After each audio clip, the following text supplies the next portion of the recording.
Holy God, Holy Father,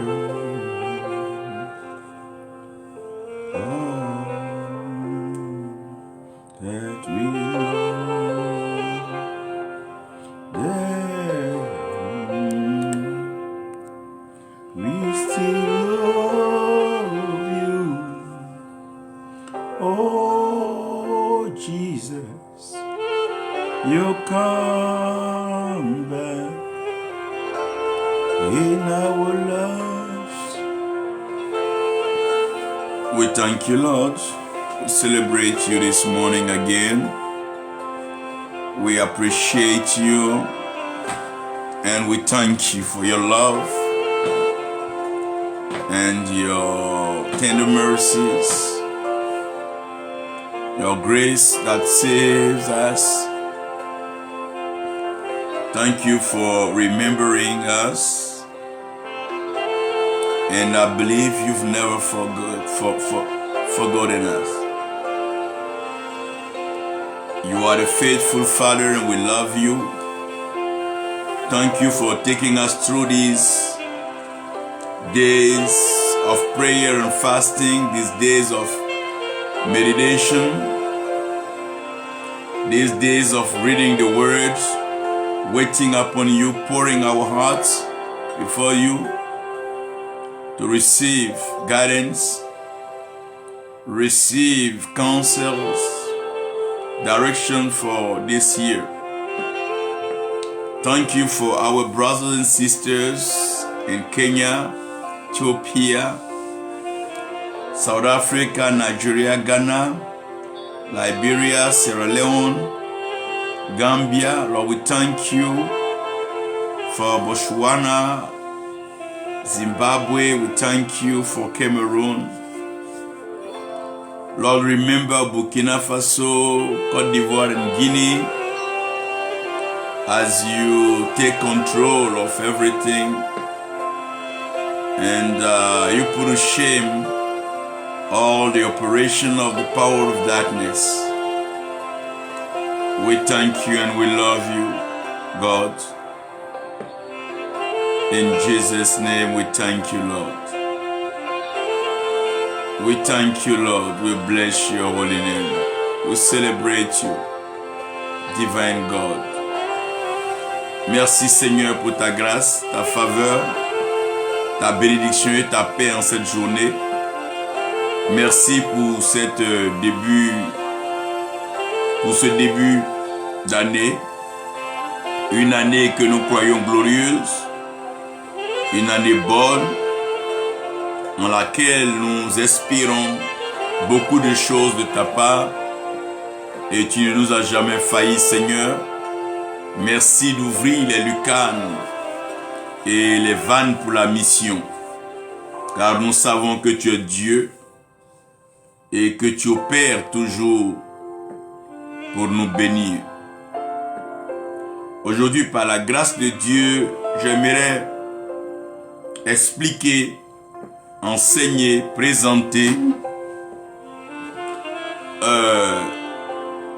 certains points assez importants de notre vie chrétienne, notre marche avec le Seigneur, notre connaissance du monde et la révélation que Dieu nous accorde pour pouvoir triompher, dominer et régner dans ce monde. Et notre mission au travers de ce message, qui est un peu comme une forme de résumé de ces moments que nous avons passés, c'est corriger donc les erreurs du commencement. Il est clair que dans tout départ, dans tout commencement, il y a des erreurs, il y a des fautes, il y a des incompréhensions, il y a même le fait qu'on ne soit pas en jambes, qu'on ne soit pas suffisamment inspiré et qu'on ne soit pas suffisamment instruit et orienté il nous arrive donc de commettre des erreurs en chaque début d'année. Il nous arrive même souvent dans l'euphorie, dans l'ambiance habituelle de pouvoir nous prononcer, donner des thèmes à l'année, essayer de convaincre les gens par A plus B que l'année sera ici, l'année sera comme ça, l'année va se comporter ainsi. Voici des événements qui vont arriver dans le monde politique, dans le monde économique et bien sûr dans le monde même des affaires. Et cela est de tel que très souvent ce qui se dit en début d'année n'est pas ce qui se voit au cours de l'année et même jusqu'à ce que l'année finisse. Ça veut dire que lorsque nous voulons parler sur une année et que nous voulons nous prononcer, nous devons être sûrs que nous avons entendu Dieu, que nous avons écouté la voix de Dieu. Et à partir de là, nous sommes sûrs et certains que ce que nous annonçons est vrai au ciel et c'est aussi vrai sur la terre. Pour nous-mêmes, mais surtout pour ceux qui nous écoutent et ceux qui croient au ministère que le Seigneur nous a accordé.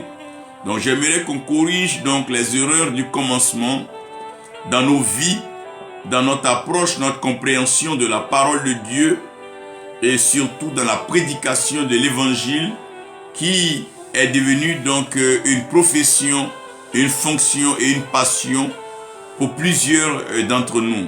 Nous sommes donc amenés à prêcher, à enseigner et à partager la vérité céleste. C'est bien aussi de vous rappeler que l'amour transforme toujours le mal en bien. Donc on corrige les erreurs. La perfection en elle-même, c'est partir donc de mal en pire et rendre les choses meilleures. Et donc l'amour qui transforme le mal en bien, cet amour a la capacité de nous aider à rentrer dans une certaine compréhension, une certaine connaissance et une certaine révélation de la pensée et des projets que Dieu a pour nous.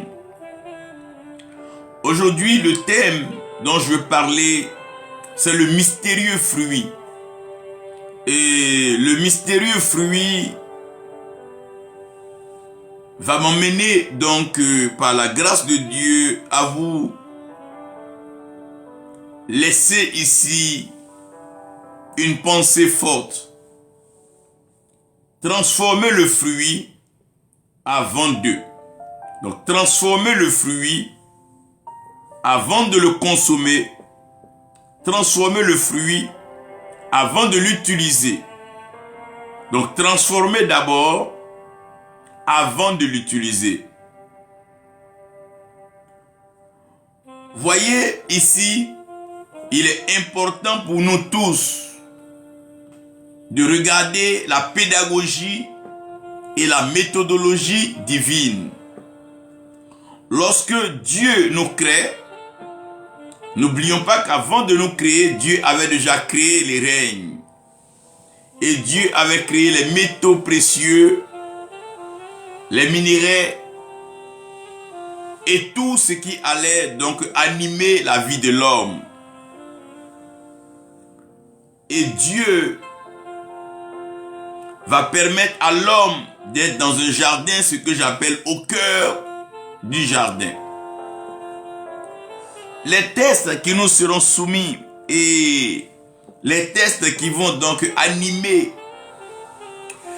notre échange et notre enseignement seront tirés principalement de Genèse 1, à compter du verset 26 au verset 29. Et pour pouvoir mieux vous permettre de comprendre ce qui se passe au cœur du jardin, nous aurons Genèse 2, verset 7 au verset 9. J'ai bien voulu vous permettre de lire aussi Romains 12, et qui nous donne un seul verset, Romains 12, le verset 2. Dans 1 Corinthiens 11, verset 15, la Bible va attirer notre attention sur la transformation. Et Apocalypse 21, du verset 1 au verset 7, nous donne une meilleure compréhension de la fin des choses. Et j'aimerais donc vous lire, et lire pour nous tous d'ailleurs, Apocalypse 21, du verset 1 au verset 7. Puis je vis un nouveau ciel et une nouvelle terre, car le premier ciel et la première terre avaient disparu, et la mer n'était plus. Et je vis descendre du ciel d'auprès de Dieu la ville sainte, la nouvelle Jérusalem, préparée comme une épouse qui s'est parée pour son époux. Et j'entendis du trône une forte voix qui disait: voici le tabernacle de Dieu avec les hommes. Il habitera avec eux et ils seront son peuple. Et Dieu lui-même sera avec eux. Il essuiera toute larme de leurs yeux et la mort ne sera plus. Et il n'y aura plus ni deuil, ni cri, ni douleur, car les premières choses ont disparu. Et celui qui était assis sur le trône dit: voici, je fais toutes choses nouvelles. Et il dit: écris, car ces paroles sont certaines et véritables. Verset 6. Et il me dit: c'est fait. Je suis l'alpha et l'oméga, le commencement et la fin. À celui qui a soif, je donnerai de la source de l'eau de vie gratuitement. Celui qui vaincra habitera, héritera de ces choses. Je serai son Dieu et il sera mon fils. Père, tu as l'autorité spirituelle suprême. Tu règnes dans le ciel et sur la terre, tu accomplis tes œuvres. Viens par ta parole. Fais-nous du bien. Fais tomber les écailles de nos yeux. Bénis-nous et comble-nous. Aide-nous à comprendre ta pensée dans ces derniers temps, afin de nous disposer, nous préparer pour ton réveil, ta restauration, ton impact et ton règne. Merci Père pour ta fidélité et ton amour. Au nom de Jésus-Christ. Amen. J'aimerais vous lire aussi Genèse 2 pour que vous compreniez ici une erreur de départ qu'il faut corriger. J'aurais bien voulu vous lire même Genèse 1, mais quand je vous expliquerai, vous comprendrez mieux. Genèse 2, verset 7, la Bible dit: l'Éternel Dieu forma l'homme de la poussière de la terre. Il souffla dans ses narines un souffle de vie. Et l'homme devint un être vivant. Une âme vivante dans l'autre version. Puis l'Éternel Dieu planta un jardin en Éden, du côté de l'Orient, et il y mit l'homme qu'il avait formé. L'Éternel Dieu fit pousser du sol des arbres de toute espèce, agréable à voir et bon à manger, et l'arbre de la vie au milieu du jardin, et l'arbre de la connaissance du bien et du mal. Père, merci pour cette grâce encore, de nous permettre de rentrer dans ta pensée, dans ta parole. J'aimerais m'ouvrir à vous et vous demander de vous ouvrir, car tout est une question de cœur, afin que nous parlions, que nous discutions et que nous échangions sur ce merveilleux jardin à l'orient d'Éden. Je ne vais pas donc prendre le temps de développer ou décortiquer pleinement le jardin, ce qui ne sera pas donc mon travail et ce qui ne sera pas ma mission pour ce matin. Mais j'avais bien voulu vous faire constater que Dieu, dans son processus,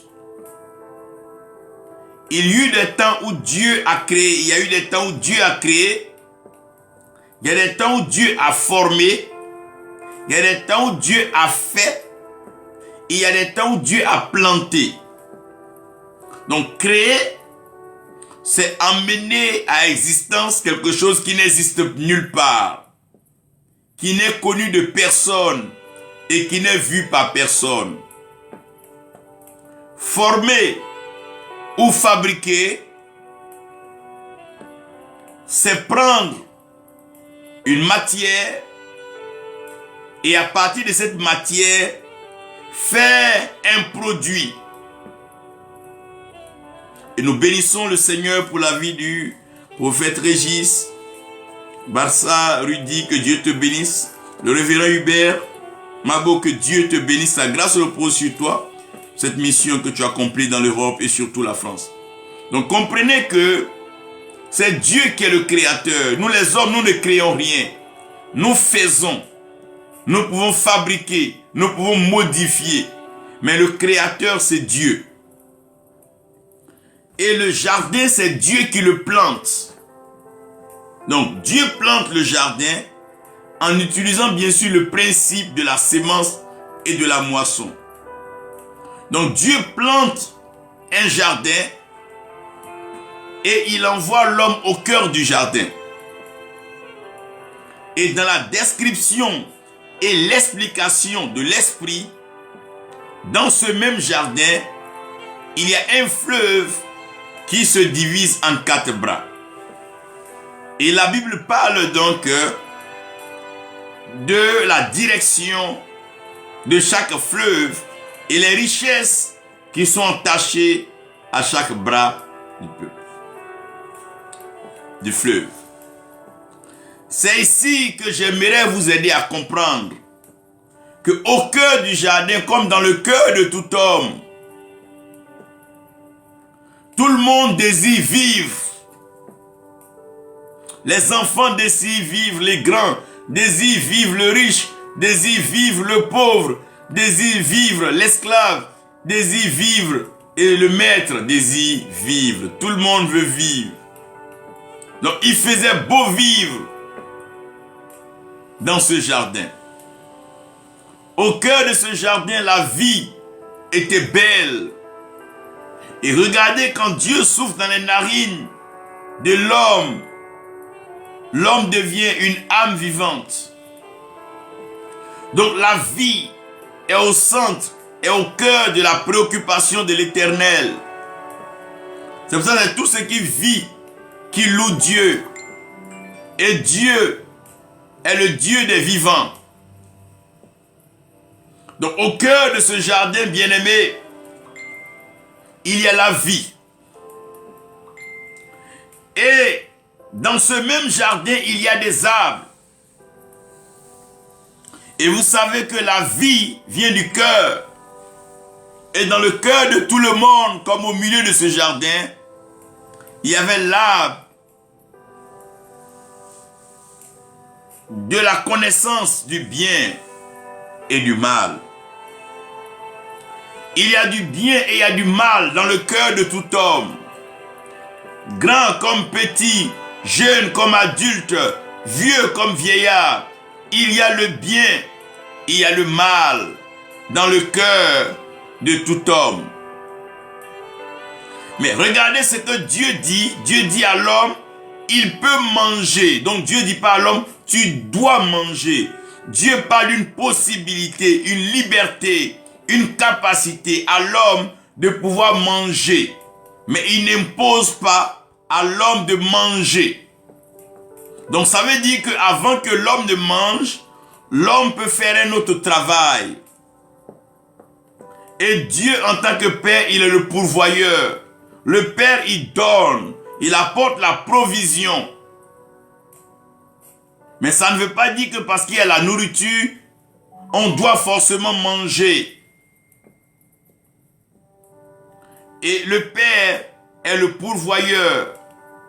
Son Fils, Jésus-Christ, qui est le Fils de l'homme, a la mission de protéger l'homme et de rétablir toujours le pont, la médiation entre l'homme et Dieu, toutefois qu'il allait avoir une faute. Donc le Fils intervient comme le protecteur, il est le garant de l'alliance éternelle.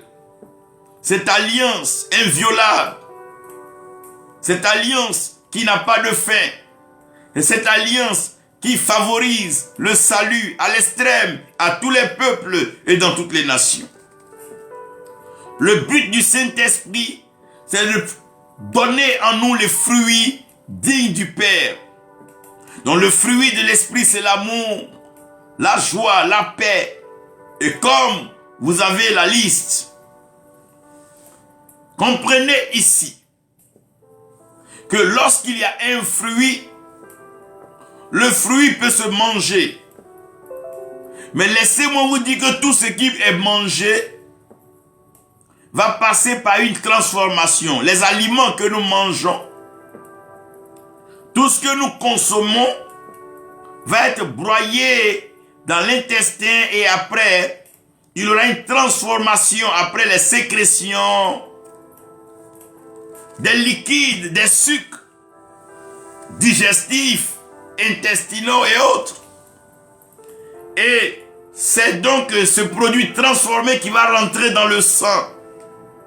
Et c'est le sang qui va ravitailler nos organes. Donc produit n'est pas une garantie d'excellence. Donc produit est bon, mais transformé est mieux. Et Paul dit, nous ne nous conformons pas au siècle présent, mais nous devons être transformés par le renouvellement de notre intelligence, afin de discerner ici ce qui est bon, ce qui est agréable et ce qui est parfait, pas pour nous les hommes, mais pour Dieu. Ça veut dire que Adam et Ève avaient le pouvoir et la capacité de transformer le fruit. C'est comme une igname. Tu peux la transformer en foutou, la transformer en igname frite, la transformer en igname bouillie. Tu peux même en faire ce que tu veux. Il y a des recettes en igname ragoût. Donc Adam et Ève pouvaient transformer. C'est la transformation qui fait la différence. Le pauvre mange, le riche transforme. Le pauvre consomme, le riche entretient et cultive. Donne tout de suite de l'argent à un pauvre. Sa pensée, c'est comment dépenser. Mais donne de l'argent à un riche. Sa pensée, c'est comment fructifier, comment transformer. Malheureusement, l'Afrique se meurt parce qu'elle n'est pas encore à un niveau de transformation. Et le monde occidental a l'avantage par la capacité de transformer. Quand tu prends l'or de la terre, à quoi sert l'or si l'or n'est pas transformé? Si l'or ne passe pas dans le creuset et que l'or n'est pas exposé à un bijoutier afin d'en faire un bijou de valeur, l'or en lui-même, quand il est pris de la terre, l'or brut ne sert à rien. L'argent brut, le manganèse, le pétrole, tout ce que nous prenons de façon brute dans notre sous-sol ne sert à rien. Nous devons penser à la transformation. Tout enfant de Dieu doit penser à la transformation. L'Église doit penser à la transformation. Le temps n'est plus aux agitations, aux manipulations, aux intimidations. Le temps est à la transformation. Les vies doivent être transformées. Les gens rentrent à l'église sorcière. Elles doivent sortir de la prophétesse. Ils viennent prostituer. Ils doivent sortir de là des évangélistes pour la grâce de l'Éternel. ils viennent tout confus. Ils doivent sortir avec la conviction que Jésus-Christ est Seigneur et il est Sauveur. Ils viennent pauvres. Ils doivent être transformés en des richesses, des hommes qui sont capables de bouleverser, de branler des civilisations, des systèmes et des mondes. Comme Jésus-Christ qui a pris des pécheurs, des hommes qui n'étaient pas d'une certaine instruction et qui n'avaient pas de puissance en eux-mêmes et qui n'avaient pas une connaissance du monde spirituel, mais il les a transformés. Il dit, suivez-moi. Oui, oui, venez. Et je ferai de vous des pêcheurs d'hommes. Je vais transformer votre activité. Je veux transformer votre activité. Et malheureusement, Dieu a dit à Adam, tu peux manger. Mais Adam pouvait transformer, frère. Tu ne peux pas manger une nourriture crue. Tu dois la transformer. Et le dommage de l'église aujourd'hui, on n'est pas préoccupé par la transformation. Nous nous engageons dans des débats inutiles, des dogmes et des doctrines qui n'ont rien à voir avec la spiritualité. Comme si nous voulons nous abriter sur des pensées, des philosophies des hommes. Non, nous devons être transformés, papa. Ce qui fait la différence, c'est le niveau de transformation. Ce qui est transformé a de la qualité, a de la valeur. Nous devons ajouter de la valeur à ce monde qui est en train de perdre les repères et qui est en train de perdre les bases de la morale. Nous devons transformer les vies, transformer nos autorités, transformer nos chefs, nos leaders, transformer nos parents, transformer nos frères et sœurs. Nous devons les transformer. C'est ça le dommage. Nous n'avons pas transformé au départ. Et voilà maintenant que le fruit est devenu un problème. Lorsqu'une sœur vient te voir, transforme et établit une relation père et fille, alors tu éviteras de penser à certains péchés. Nous devons transformer les relations. Transformer notre pensée, notre regard. Nous devons transformer. Quand Dieu t'envoie un jeune évangéliste, il faut le transformer en évangéliste international, lui donnant les capacités d'aller prêcher l'évangile et de s'engager dans la pêche à haute mer. Là où on prend par croisade et on prend dans un gros filet. Quand les frères, les sœurs viennent nous voir, au lieu de leur parler de nos prouesses, au lieu d'étaler nos records, mais transformons-les, donnons-leur au Christ, emmenons-les dans la vérité, c'est là-bas qu'il y aura la transformation. Adam et Ève, voici le fruit. Dans ce fruit, il y a le bien et il y a le mal. Il y a le bien, il y a le mal en tout homme. Comme les yeux, il y en a le noir et le blanc un peu partout.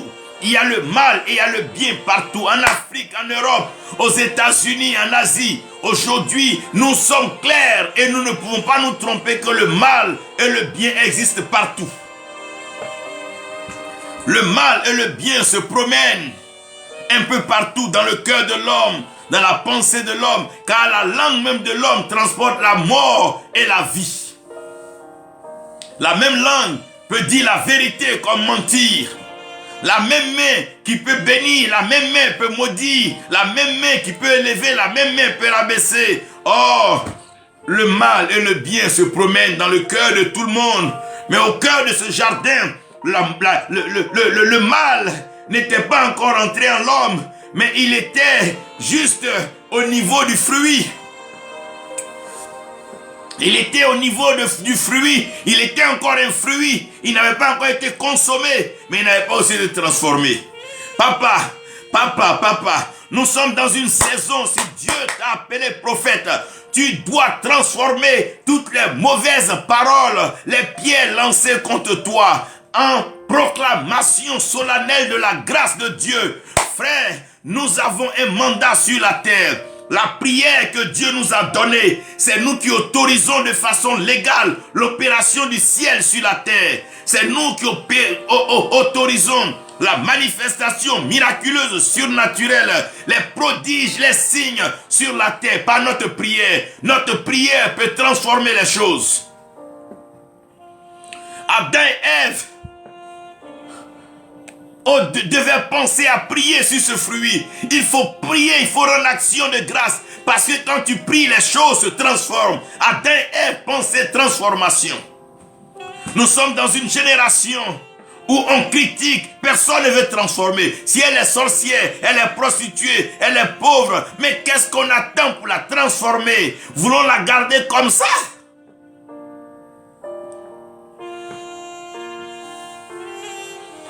Il dit, vous pouvez manger.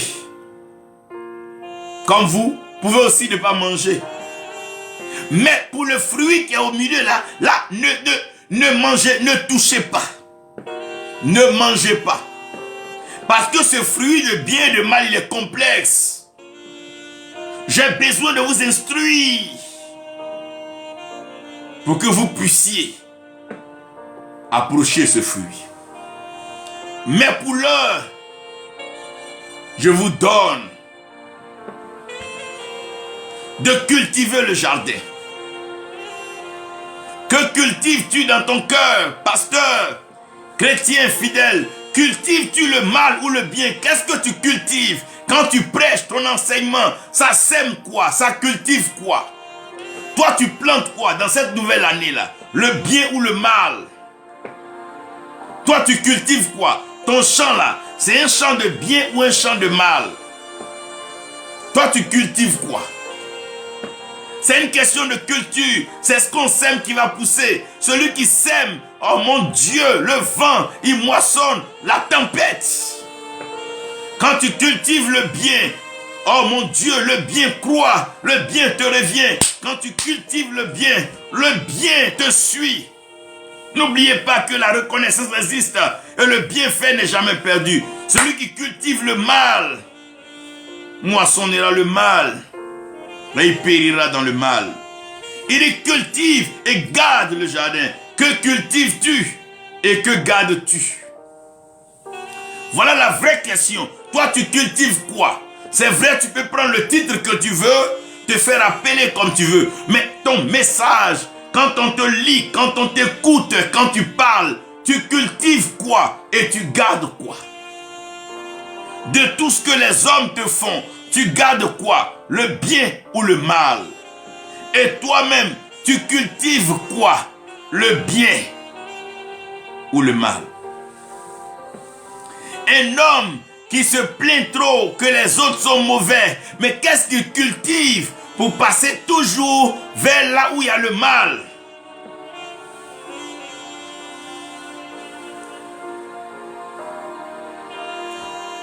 Au cœur du jardin, tout le monde veut vivre. Mais dans cette vie-là, il y a le bien et il y a le mal partout. À l'église, au temple, au village, en capitale, en métropole. Il y a le bien et il y a le mal partout. Mais toi, tu cultives quoi et tu gardes quoi? Si tu arrives à cultiver le bien et à garder le bien, tu es béni. Si tu arrives à cultiver le bien et à garder le bien, mais tu es béni. Mais si tu cultives le mal et que tu gardes le mal, mais tu es maudit. Donc laissez-moi vous définir le système du bien. C'est quoi le système du bien? Quand on parle du système du bien, c'est quoi? Le bien est constitué premièrement de l'ordre divin. C'est bien quand c'est comme Dieu veut. C'est bien quand ça respecte ce que Dieu dit. Même si ce qu'on dit a l'air intéressant, que ça ne maintient pas l'ordre divin, alors ce n'est pas bien.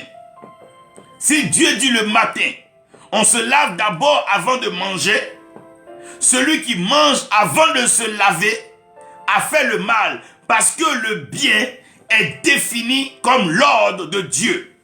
Il a plu à Dieu de créer le ciel et de créer la terre. Il a plu à Dieu de faire descendre la pluie du ciel. Il a plu à Dieu d'établir les choses ainsi. Celui qui change l'ordre est en train de faire le mal. C'est comme au football. Lorsque tu tacles quelqu'un sans toucher le ballon, c'est un mal, c'est un désordre. L'ordre voudrait qu'on garde ce que Dieu a dit comme Dieu l'a dit. Quand tu es un prophète, un pasteur, c'est quoi le bien? Le bien, c'est de faire ce que Dieu te dit. Parce que Dieu est bon et ce que Dieu dit est bien. Donc, dans le système du bien, il y a ce qu'on appelle l'ordre divin.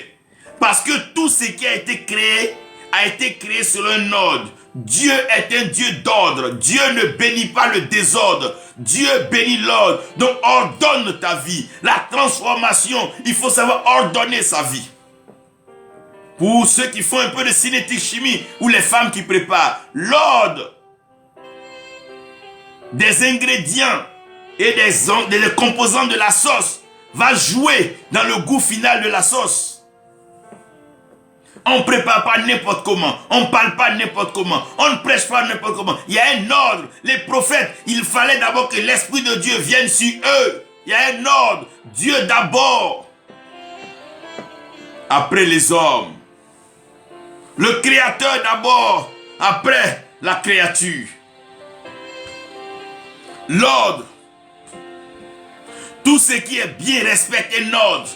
Malheureusement, certains milieux sont désordonnés. Certains milieux religieux sont désordonnés. Certains milieux dits spirituels sont désordonnés. Chacun se lève, il parle, il dit ce qu'il veut. Il dort, il se réveille, il raconte sa vie. Il part d'hérésie en hérésie. Mais qu'est-ce qu'est ce désordre?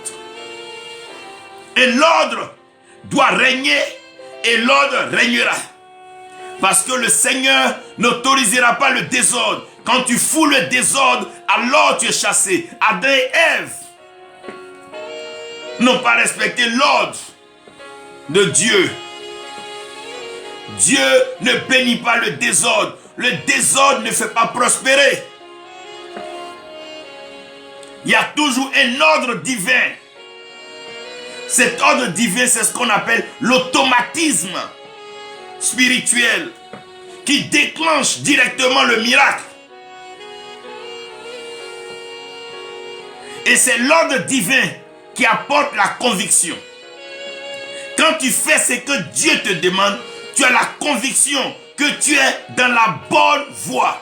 Même quand tu n'as pas encore ce que les autres pensent avoir, quand tu respectes l'ordre divin, tu es dans la bonne voie. Dieu dit ne volez pas, ne tuez pas, ne commettez pas d'adultère, ne rendez pas de faux témoignages, n'utilisez pas mon nom en vain. Tant que tu es dans l'ordre de Dieu, tu as une conviction que ta vie sera meilleure.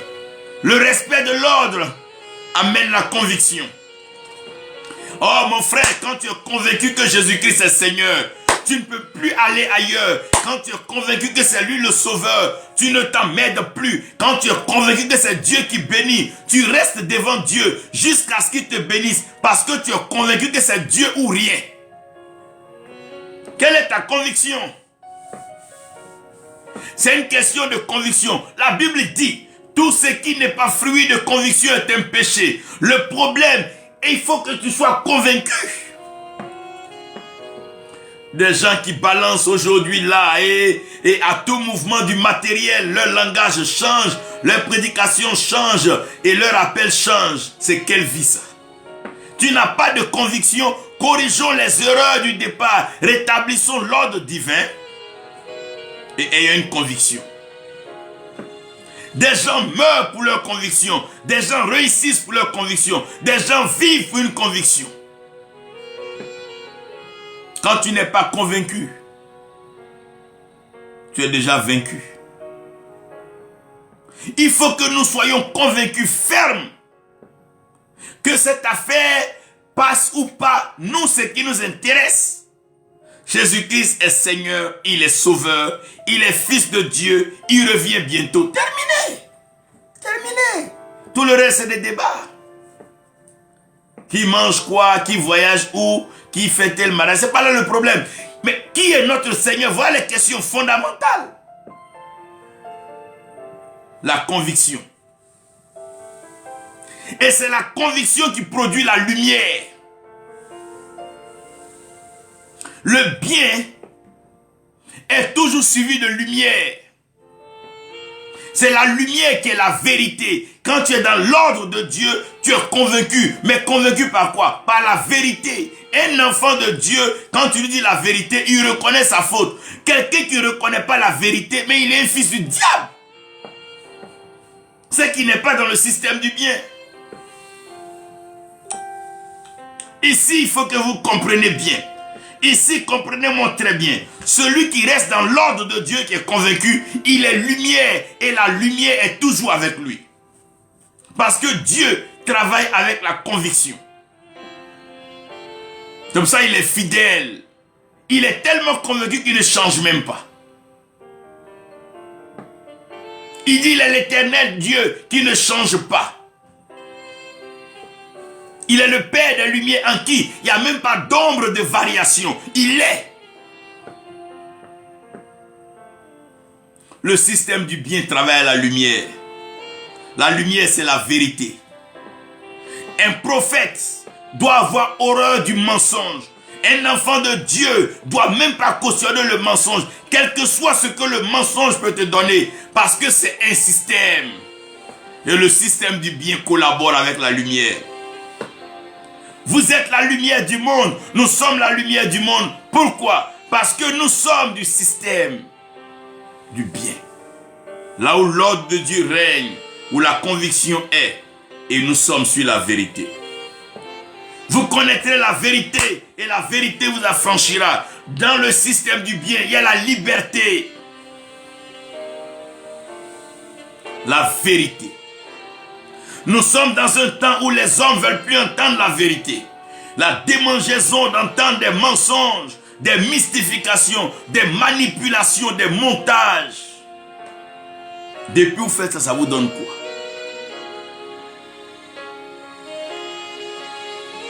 Et à la lumière, la sanctification s'impose à la lumière. Quand nous allons à la lumière, la sanctification s'impose. Donc, dans le système du bien, comprenez-moi ici, il y a 4 ingrédients assez importants. L'ordre divin.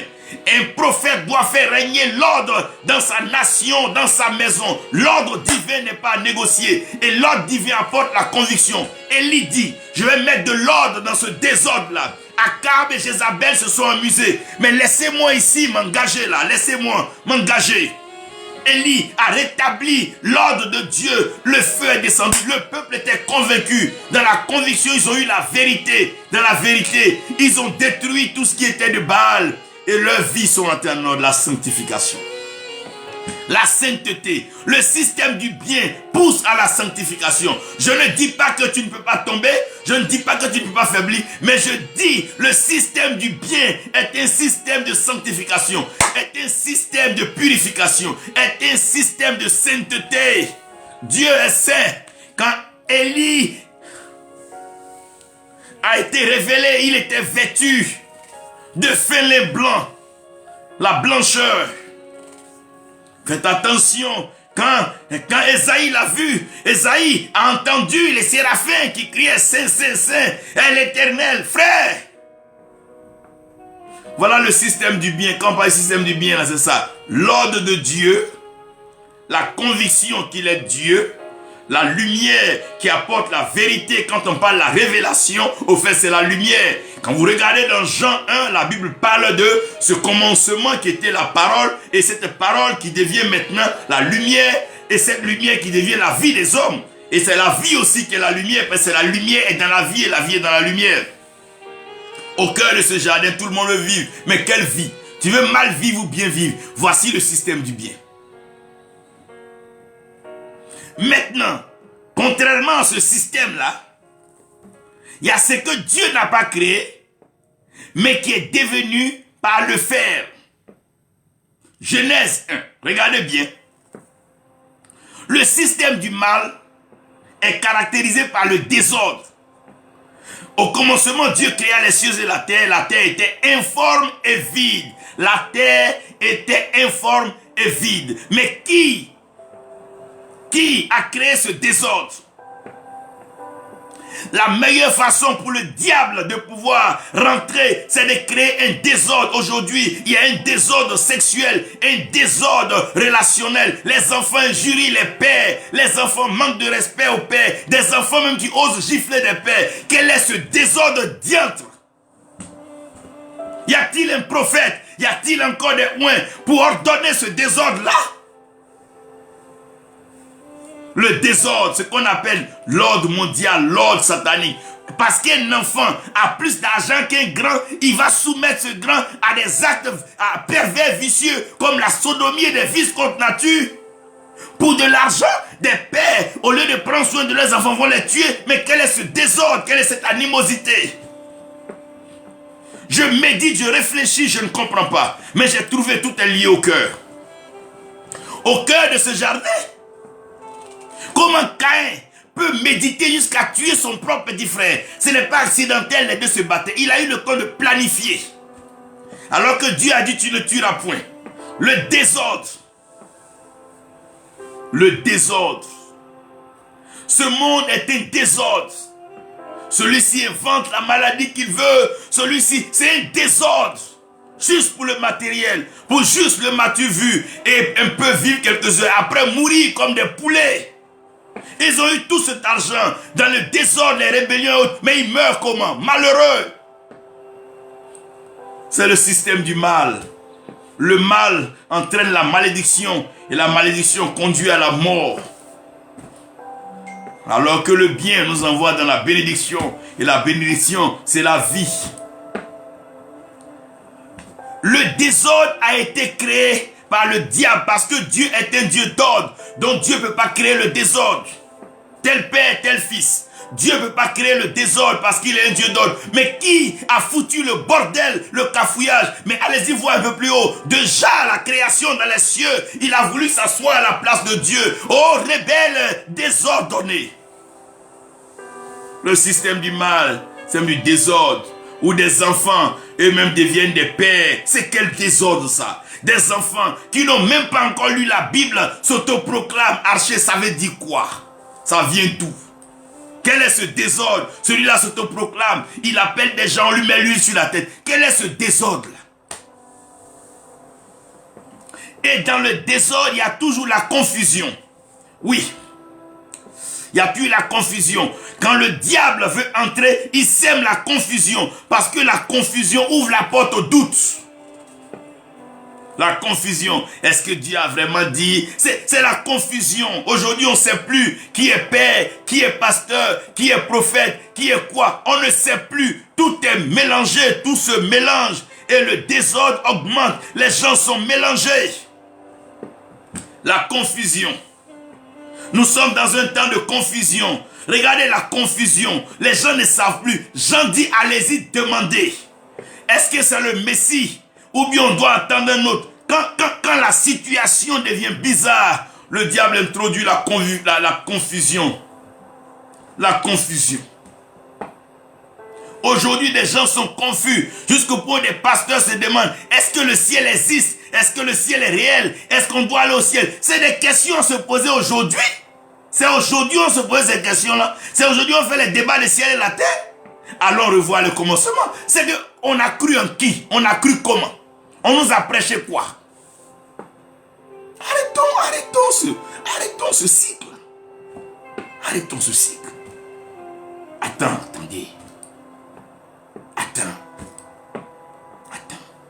Une femme qui a 18 enfants, c'est toi qui vas lui parler de la maternité, mais tu lèves d'où? Frère, la confusion est en train de détruire l'église. Il y a tellement de confusion. On ne sait pas qu'est-ce qui est vrai miracle, qu'est-ce qui est faux miracle. Tellement de confusion. On ne sait pas qu'est-ce qui est parole de connaissance, qu'est-ce qui est renseignement sur Internet. On ne sait plus tout ça là, papa. On ne sait plus. Élie dit c'est pas normal. On ne sait plus qui est Dieu en Israël. Baal fait son folklore. Élie dit mais n'y a-t-il pas de Dieu en Israël pour qu'on puisse aller consulter Baal-Zéboub, Dieu d'Écron? Quand même. On ne va pas quitter Israël pour aller qu'à Écron.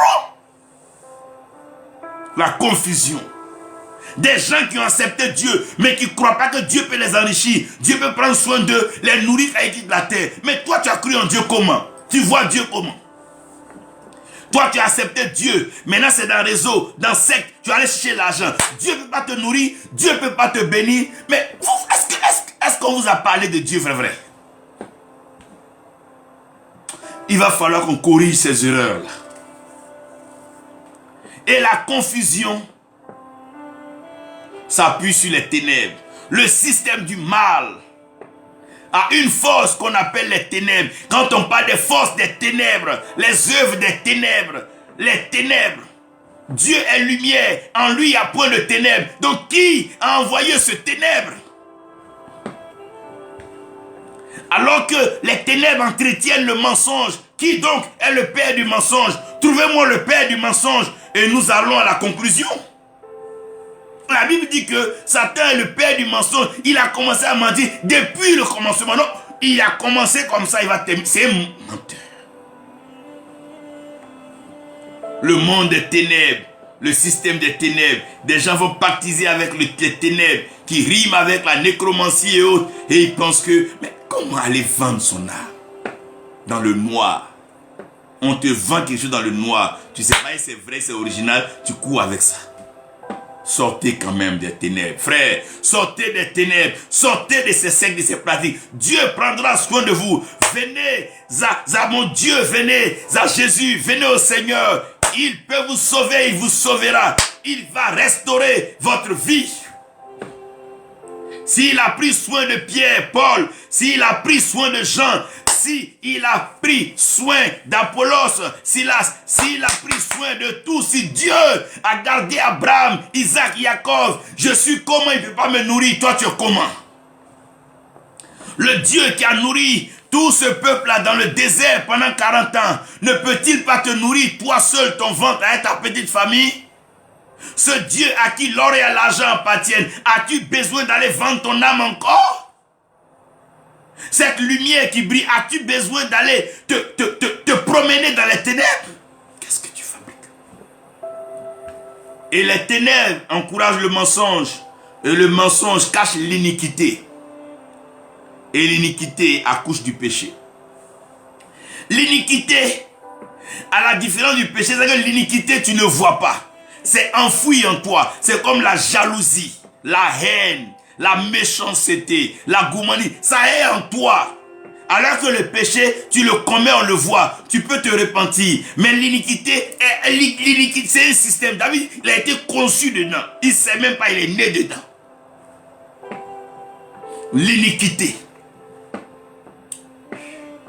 Aujourd'hui, ce monde va à une vitesse impensable. Ça veut dire que les gens gravissent les échelons dans l'abomination. Ça légalise des vices contre nature. Ça donne un peu de tout. Il y a des marchés d'organes humains, n'importe quoi. L'iniquité, l'idolâtrie, le crime, le mal, la cruauté, ces choses-là sont tapies dans les cœurs des gens. Et ils vont à l'église. Comme ils n'ont pas péché hier, ils ne sont pas sortis à une femme. Pour eux, ils sont sauvés. Arrêtez ces bêtises-là. L'iniquité, c'est ça. Dans le péché, dans le noir, les choses sont couchées. Les choses sont à l'état latent. Les choses dorment.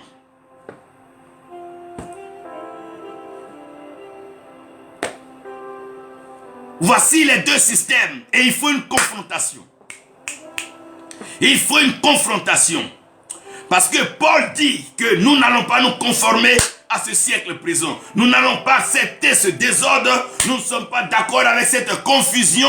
Et nous disons bien sûr que les ténèbres ne doivent pas régner et que les ténèbres ne régneront pas. Et nous disons même que le mensonge sera rattrapé, dépassé par la vérité. Parce que l'iniquité et le péché ne pourront pas dominer sur nous. Alors, il va falloir la transformation. Il va falloir la transformation. J'aime bien ça. Il va falloir la transformation. Ça veut dire que il nous a pris des ténèbres. Il nous a sortis des ténèbres. Il nous a arrachés des ténèbres. Il nous a pris des ténèbres et il nous a fait passer à son admirable. Oh mon Dieu, il nous a pris des ténèbres. J'aime bien ça. Il nous a transformés. Oh, j'aime bien ça. Il nous a transformés. Il nous a pris des ténèbres et il nous a sortis de ce mal. Il nous a sortis du mensonge. Il nous a sortis du désordre. Il nous a sortis du système diabolique. Et il nous a envoyés à la lumière, la vérité. Il nous a envoyés à la foi de son Fils Jésus-Christ. Oh, la transformation, c'est beau. Il nous a transformés. La transformation du mal en bien. Nous devons transformer le mal en bien. Il n'y a rien à faire. Et voilà comment Jean l'énonce. Jean dit, le référentiel a été transformé. Jean dit, lorsqu'il a regardé, il a vu un nouveau ciel et une nouvelle terre. Transformation, changement. Oh, que c'est beau! Les choses ne seront plus comme elles étaient. Les choses anciennes vont passer. Voici que les choses vont se renouveler. Les choses seront plus les mêmes. Transformation. On ne parlera même pas de métamorphose, mais on parlera de récréation. Lorsque quelqu'un en Christ, il devient une nouvelle création. Les choses anciennes sont passées. Lorsque tu rencontres le Christ, tu as une nouvelle pensée, une nouvelle imagination, un nouveau mode de vie. Tu passes du désordre à l'ordre divin. Tu comprends que l'esprit contrôle le système et que l'âme qui se soumet à l'esprit, l'âme qui sème selon l'esprit, moissonne la vie éternelle. Et tu comprends que la terre était chère et elle retournera à la poussière. Tu ne passes plus ta vie à entretenir la poussière. Parce que la poussière, c'est la saleté. Tu vas beau laver la poussière, elle restera la poussière. Tu vas beau laver la chair reste la chair. Alors maximisons dans l'esprit la transformation.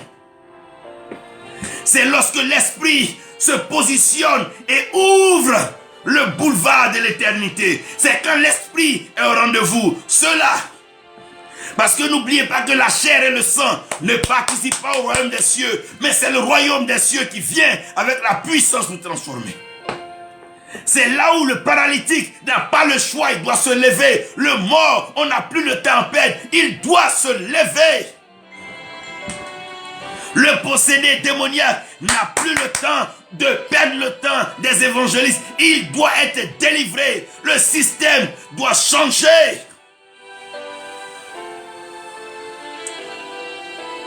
C'est ici que cette transformation, parce que Jean voulait bien regarder, Jean dit j'ai regardé et j'ai vu, et Jean bien regardé, il a vu que l'ancien ciel et l'ancienne terre n'étaient plus. L'ancienne nature, l'ancienne pensée, l'ancienne vie, l'ancienne conception, c'est fini ça. C'est fini, on en a fini.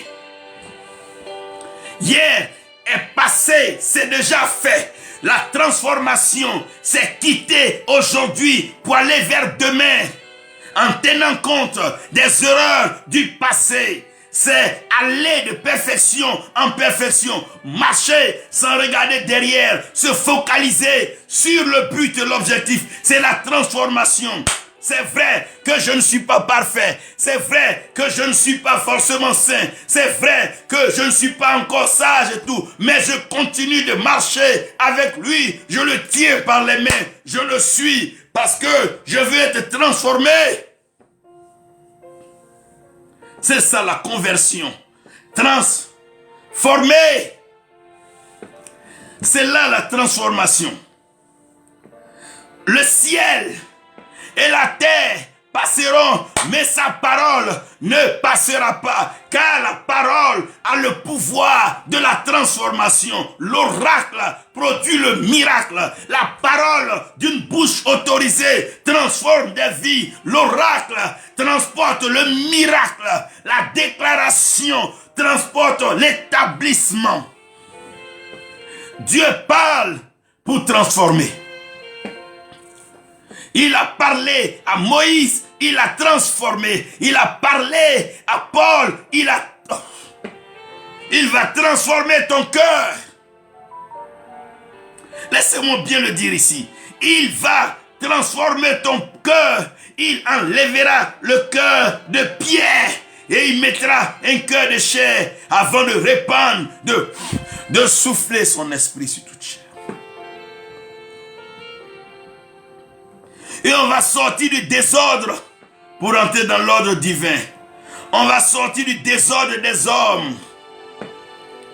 Le désordre des hommes. L'orgueil de la vie. La convoitise de la chair. La convoitise des yeux. Nous sortirons de ça pour entrer dans l'ordre de Dieu.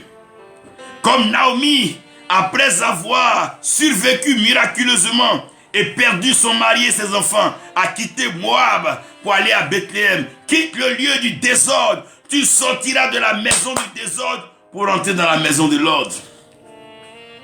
C'est comme sortir d'Égypte pour aller dans la terre promise, là où le lait et le miel coulent à flot et à volonté. Du désordre à l'ordre. Du désordre à l'ordre.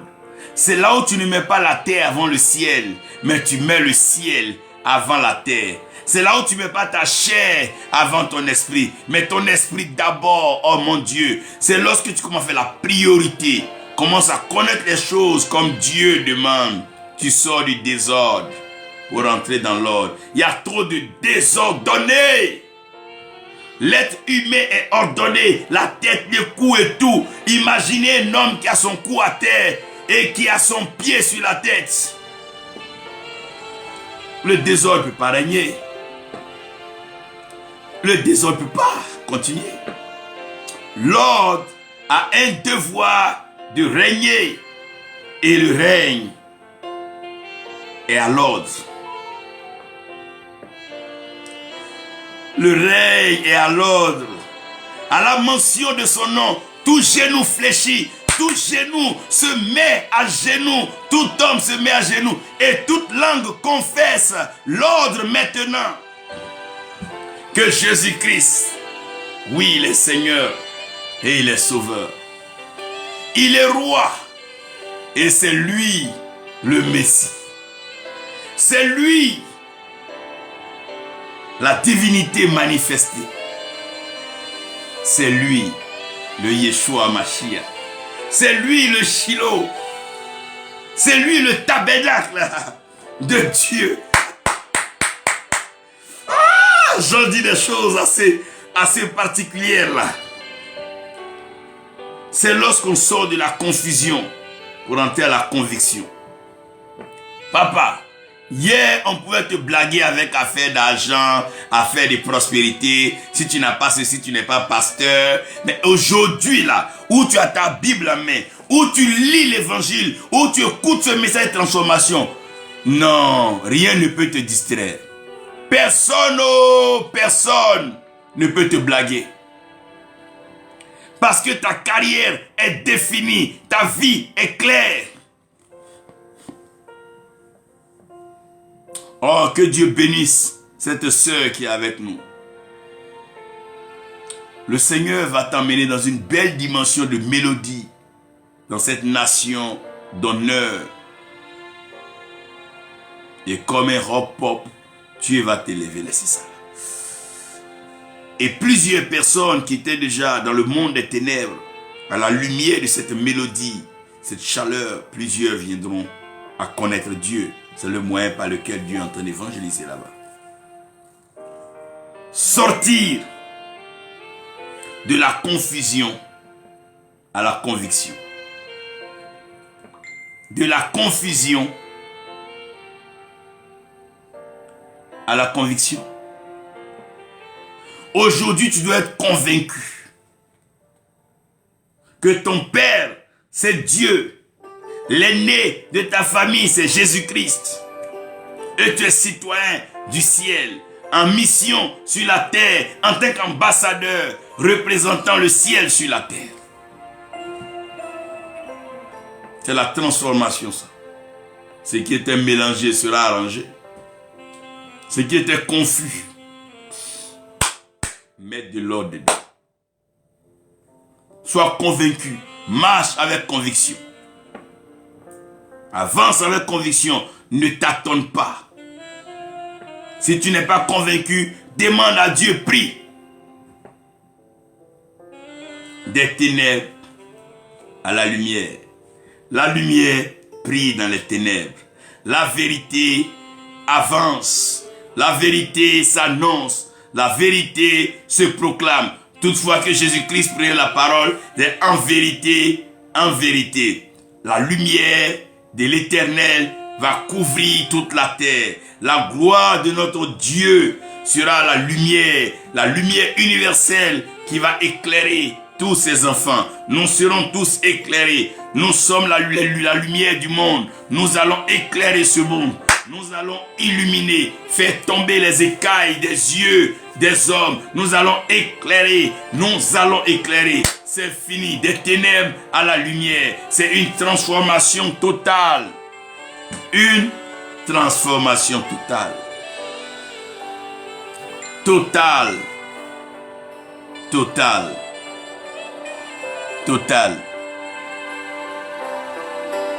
Une transformation totale. Seigneur, soutiens-nous.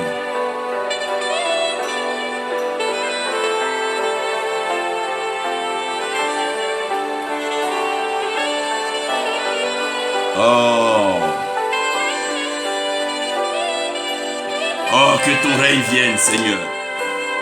Que ton règne vienne. Que ta lumière brille sur les nations. Seigneur, produis le réveil dans les nations.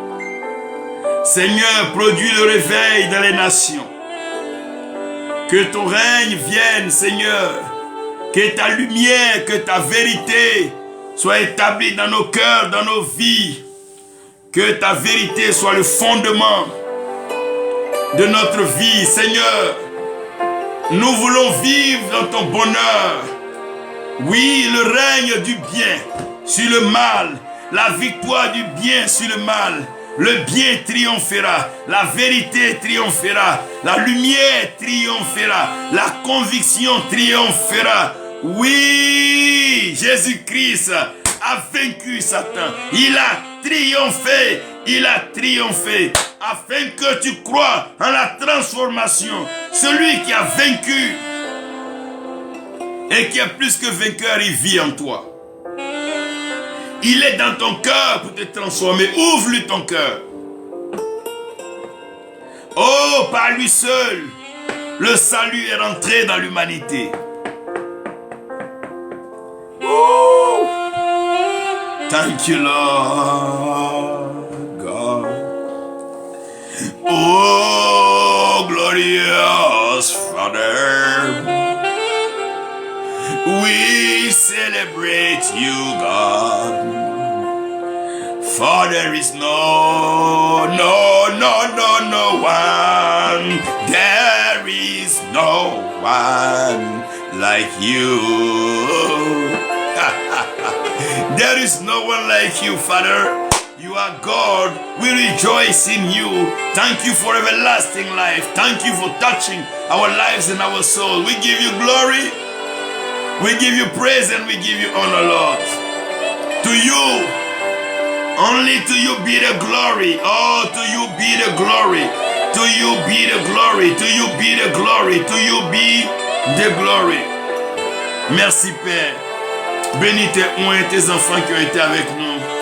La chante Déborah, que Dieu te bénisse. Prophète Kimo Olivier Oshi, que Dieu te bénisse. Melchisedec, Mathilda Kwasi, que la paix de l'Éternel soit toujours avec toi et Kayondo prophète. Que Dieu vous bénisse. Que Dieu bénisse tous ceux qui ont été avec nous. Brigitte Godmouth, puisque Dieu nous donne l'occasion de pouvoir être transformés, d'être des agents de transformation partout sur notre passage. Transformons les vies, emmenons les gens sortis du mal pour venir vers le bien. Triomphons par le bien, triomphons par la vérité, triomphons par la conviction que Jésus-Christ est notre Seigneur et notre Sauveur. Que la paix du Seigneur soit avec chacun de nous. À une prochaine fois pour parler encore des bontés de l'Éternel. Que Dieu vous bénisse.